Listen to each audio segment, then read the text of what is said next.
ഈ അമീബിക് എന്ന് പറഞ്ഞപ്പോൾ ഒരു രോഗം ഏറ്റവും കൂടുതൽ കുട്ടികളിൽ ബാധിച്ചിരിക്കുന്ന ഒരു രോഗമാണ്. ഇത് എങ്ങനെയാണ് ഉണ്ടാകുന്നത്? ഇതിൻ്റെ എന്താണ് പ്രതിവിധി അത് amoebic meningo encephalitis. Meningo encephalitis എന്ന് പറഞ്ഞാൽ ബ്രെയിനെ ബാധിക്കുന്ന ഒരു രോഗമാണ്.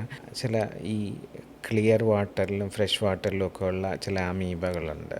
അത് നെഗ്ലീറിയ എക്കാന്ത അമീബ എന്നൊക്കെ പറഞ്ഞിട്ടുള്ള.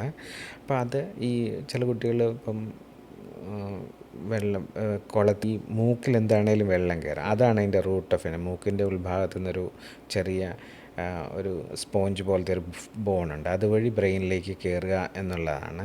സീരിയസ് ആയിട്ടുള്ളൊരു അസുഖമാണ്. കാര്യം നമ്മൾ ഈ ഒരസുഖം തന്നെ പലരിൽ നിന്ന് പല സ്ഥലങ്ങളിൽ നിന്ന് റിപ്പോർട്ട് ചെയ്യുമ്പം അതിനെ പ്രോബ്ലി നമുക്ക് വളരെ ഗൗരവത്തോടു കൂടി കാണേണ്ടതുണ്ട്.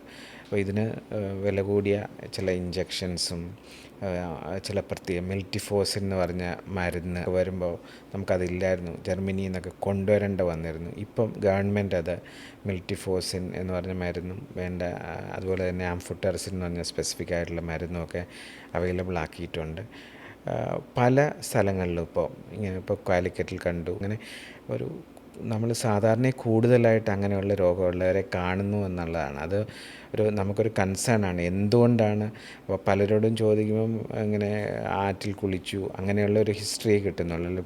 അപ്പോൾ ഇന്നിപ്പോൾ നമുക്ക് ഇങ്ങനെയുള്ള കുട്ടികൾ ഇപ്പം ഒരു മെനിഞ്ചൈറ്റിസ് എന്ന സസ്പീഷനുള്ള കുട്ടികളിൽ വെള്ളത്തിൽ മുങ്ങി കുളിച്ചിട്ടുണ്ടോ എന്ന് ചോദിക്കാറുണ്ട്. കാര്യം ഇങ്ങനൊരു അസുഖം കണ്ടുപിടിക്കാൻ ഒരു സാധ്യത ഇതുപോലുള്ള, അതായത് ഇങ്ങനെയുള്ള കുളങ്ങൾ കോമൺ ഇതുപോലത്തെ സ്ഥലം, അതായത് പൂൾ ചെയ്ത് കിടക്കുന്നത് മൂവ് ചെയ്യുന്ന വാട്ടർ ബോഡീസിലുമൊക്കെ നമ്മൾ അങ്ങനെ ചെയ്യാതിരിക്കുകയാണ്. കാര്യം അമേരിക്കയിലൊക്കെ ഇതുപോലത്തെ അസുഖങ്ങൾ എൻസെഫലൈറ്റിസ് ഒത്തിരി പേരിൽ ഒരേ സമയത്ത് വരികയും അങ്ങനെയാണ് ഇത് ആദ്യമായിട്ട് കണ്ടുപിടിക്കപ്പെടുന്നത്. അപ്പം നമുക്ക് ഇപ്പോൾ കൃത്യമായ ഗവൺമെൻറ്റിൻ്റെ മാർഗ്ഗം എത്ര നാൾ ട്രീറ്റ് ചെയ്യണമെന്നൊക്കെ. പക്ഷേ ബ്രെയിനിനെ ബാധിക്കുന്ന എൻസെഫലൈറ്റിസ് എന്ന് പറഞ്ഞ അസുഖത്തിൽ അതിൻ്റെ ഔട്ട്കം നമുക്ക്